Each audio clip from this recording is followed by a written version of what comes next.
Hello and happy Wednesday. Welcome back to another episode of the Locked On Penguins podcast. If my room looks a little bit different here for the people on YouTube, we are actually watching one of Ashley's best friend's puppies. So there's 3 dogs here now, which is just for a night though. So um, whatever. But we have a whole lot to get into for this episode. Looked like for the first 34, 35 minutes, we were going to be partying it up on this podcast. I was going to bring some beers out, celebrate a series victory. The Rangers really had nothing. And then, everything else happened. I have a full game recap coming up for you all right after this drop. And we're going to get into every single thing that happened tonight. So stay tuned for that. You're Locked On Penguins, your daily podcast on the Pittsburgh Penguins, part of the Locked On Podcast Network, your team every day.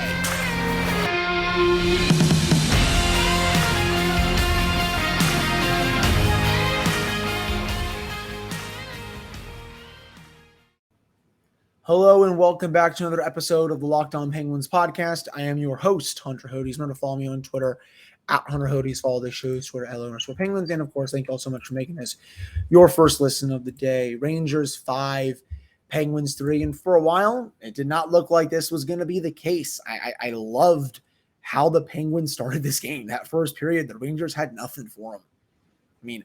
I figured they were going to come out with blood, but the Penguins were just suffocating them to death. It looked very similar to Game 6 in San Jose, where, the Sharks really had nothing that entire third period. The Penguins get that early goal. They probably should have had that first one on that 2-minute 5-on-3. That was probably one of the worst 5-on-3s I have ever seen in my life. I will fully say that. That was a absolutely disgusting 2-man advantage power play.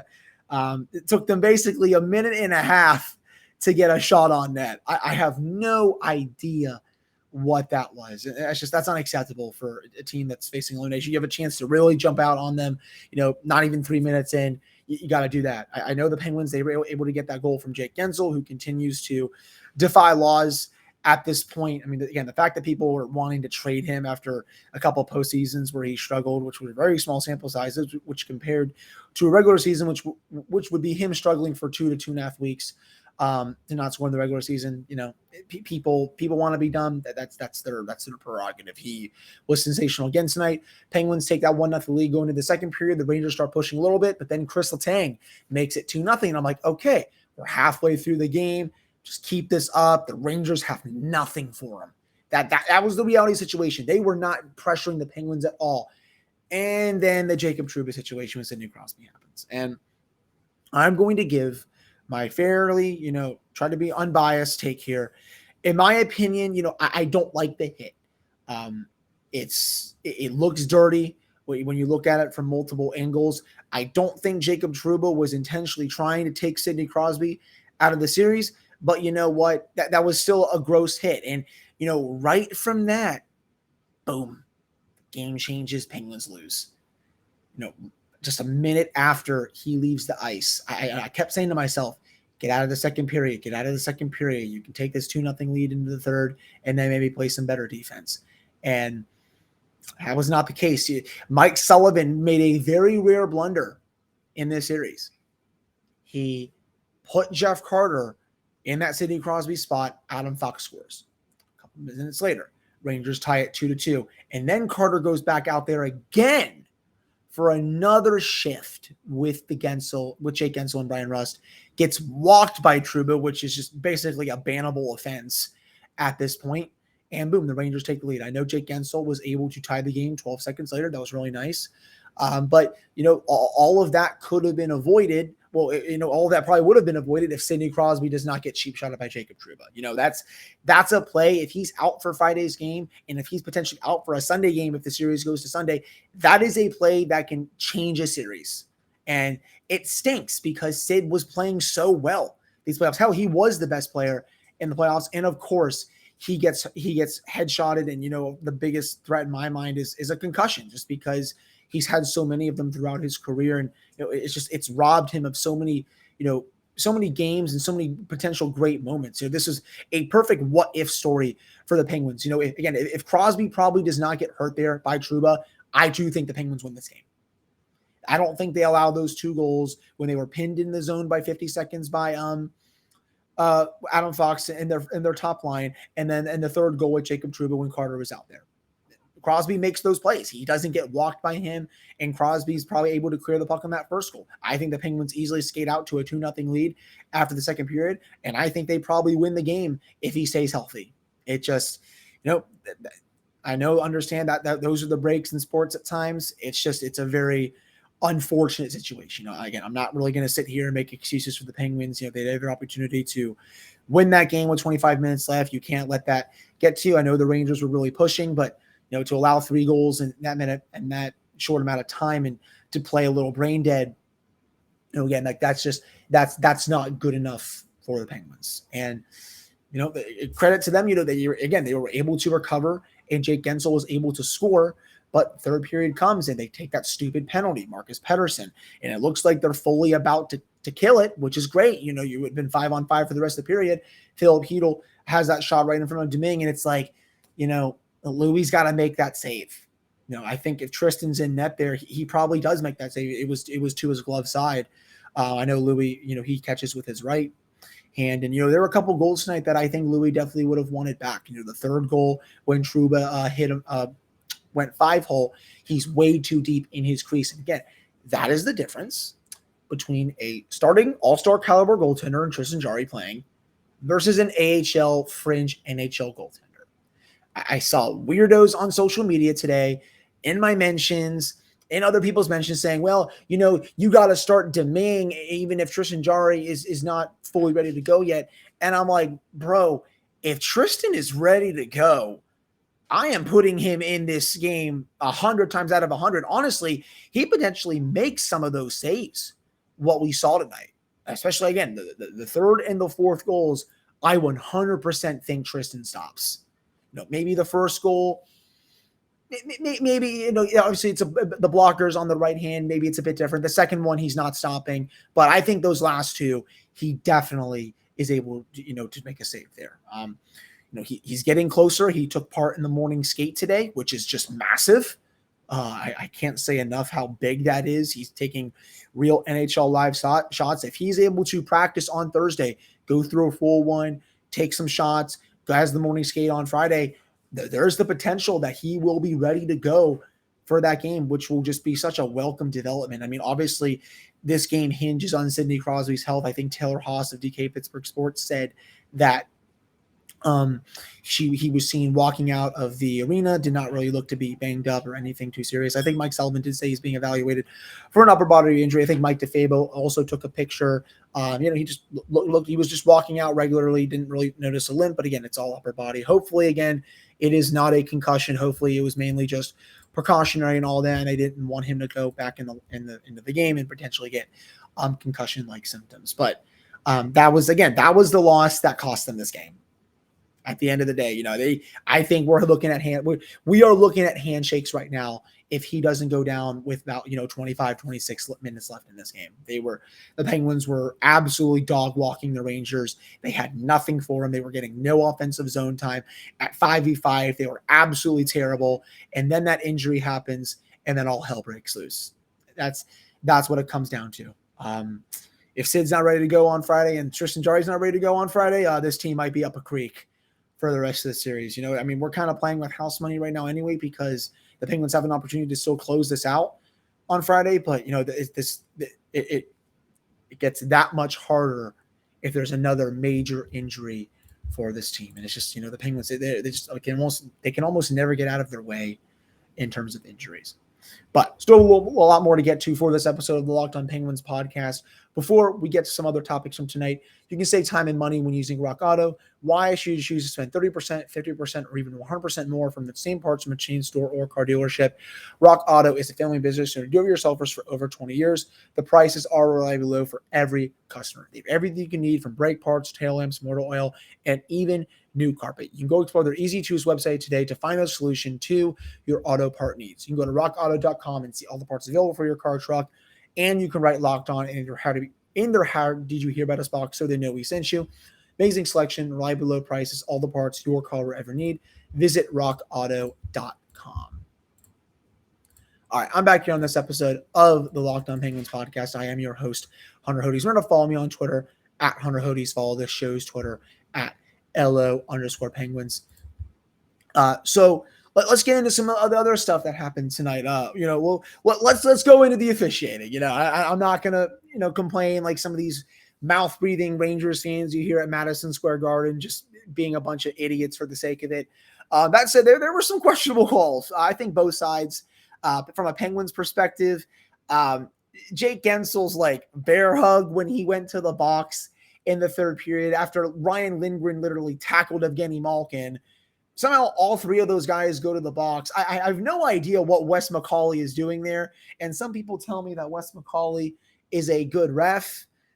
He certainly did not prove it with that.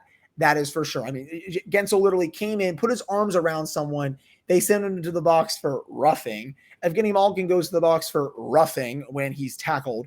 And Ryan Lindgren, of course, he goes to the box because he's being stupid. But it's just like you're taking random players for the sake of it, and you're not even bothering to actually look at what happened, for the plays. It's just like, officiating is just a total gong show at times. And there were multiple instances in this game, even outside the Jacob Trouba bad hit, which I don't like, that the Rangers were getting away with stuff. And I thought the Penguins were getting away with stuff, and they weren't calling it just because, I don't know, they wanted to keep the game at 5v5 or something. Just really bad officiating game. But that's par for the course of playoffs. I'm not going to sit here and go on a 30-minute spiel like I'm sure some Rangers fans would want to do. Officiating stunk. That's playoff hockey. They stink for every team. I don't want to hear people that say the Penguins get all the calls after what I saw tonight. That is for sure. Let's get to Evgeni Malkin now. Mixed bag. He set up the game. He set up the game-tying goal for at least a little bit late in the second period from Jake Guentzel, his second one of the night. Then the third period, he just has a total brain-dead moment. Puts the Rangers back on the power play with 7:22 left. And it's like, man, when you're trying to claw back into the game and force overtime and really, get the Rangers sticks a bit tighter, you can't be taking those kind of penalties. And, he sometimes is an easy player to get his, to get off his game. It's been that way, for the last little while. And that was certainly the one that qualified. I think he's probably going to get fined for what he did for putting that stick up towards his face. He has to know better than that. I'm tired of watching it. He got suspended late in the regular season for being stupid with his stick, and he's probably going to get fined for another similar situation with his stick. He has to know the game situation better. I'm tired of seeing him do this. He can't keep losing his cool like this, especially in an elimination game where you have a chance to eliminate a team in 5 games, even when you're down a goal. It's just that cannot happen in that moment. Because the Rangers, they will gladly just kill 2 minutes off the clock, even if they don't score. At the end of the day, that's a really bad penalty for Gino to take. Also, I thought he had a couple of really turnovers. Again, he had some mix. It was a kind of a mixed bag. It was honestly that full chaos Gino game. Had some nice plays with the puck. Takes a bad penalty. Also was kind of mad defensively at the time. And I'm glad Mike Sullivan decided to finally put him on the line with Jake Guentzel and Brian Rust. Heck, honestly, if Evgeni Malkin is on that first shift when the Rangers get that goal, they probably don't even score it. I know Evgeni Malkin is not the best defensive player, but I would rather have him out there defending that play than the corpse of Jeff Carter.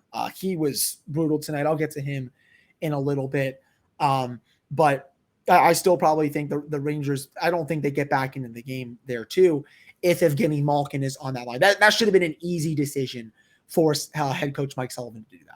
The fact that he didn't, he's probably going to be kicking himself about it. I think he's going to have to be really careful about what he does with Carter if Crosby is not able to go on Friday. Now that's the big thing here. And speaking of Carter, I'll just get right into it right now. He's a liability when he's not scoring goals. Yes, I understand he had 6 goals in his last 8 playoff games with the Penguins coming into this game. That's all great and dandy. He was great last year at the Penguins, was great for the first half of the regular season, and then he fell off a cliff. You cannot be getting top center minutes when Crosby goes out and you're getting walked by Jacob Trouba. That is unacceptable in every single facet. And on the first goal, what happens? They got pinned for 45 to 50 seconds because the Rangers finally got some pressure going. And who was on the ice? Jeff frickin' Carter. He is bleeding chances and goals every time he steps onto the ice, and again, yes, I understand he will score the occasional playoff goal for the Penguins, but I am not ready to see this for the next 2 years. I was fine with the Carter extension at the time because he was actually playing well. His underlying numbers were good. After he signed it, he just went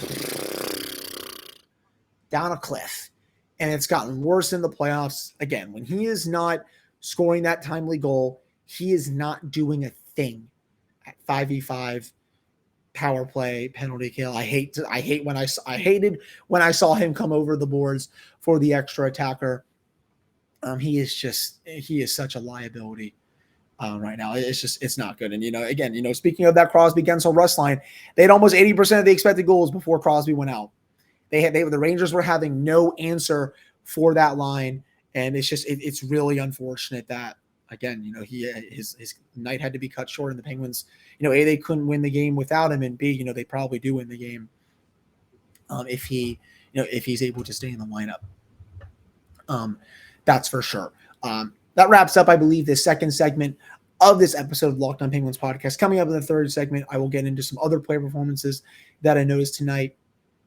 Just maybe a little, I wish to do a small preview of Game 6, and I will have a small teaser about me potentially going up there for that last segment. But before we get to that, so imagine dipping your finger into that plastic tub of birthday cake frosting and then opening your eyes and realizing that was only 150 calories and 16 grams of protein. This is what it is like to eat a birthday cake puff from Built. So if you haven't tried the puffs, I'll let you in on a little secret because that's what friends do here. A chocolate-covered marshmallow protein bar. And yes, you heard me. Delicious flavored marshmallow covered in 100% real chocolate. You can make every day your birthday with Built's birthday cake puffs. Built has taken the delicious experience of biting into a fresh slice of birthday cake and robed in 100% white chocolate and added sprinkles. With 150 calories, 16 grams of protein, only 9 grams of sugar, this limited time flavor is an amazing option if you are looking for a healthy way to get flavor and variety in your day. All Built puffs are covered in 100% real chocolate. That means that with Built, you can eat healthy and actually enjoy eating it. You can go to Built.com, use promo code LOCK15 and get 15% off your order. That's promo code LOCK15 for 15% off at Built.com. All right, I'm back here on this episode of the Locked On Penguins podcast. I am your host, Hunter Hodes. Remember to follow me on Twitter, Hunter Hodes. Follow the show's Twitter at @L_Penguins. Loved what I saw from Chris Letang tonight. Again, another fabulous game, gets that second goal. Chronicle that for the distinct person on Penguins Twitter, who I am not going to name. He absolutely stinks, to say the least. But just another strong game for him. I know, Mike Matheson's definitely had a bit of a chaotic series, but overall, both of them tonight I thought were pretty good. They've gotten better these last couple of games. I will say that. I was totally fine with their performances. I thought John Marino looked good. Marcus Pettersson was fine.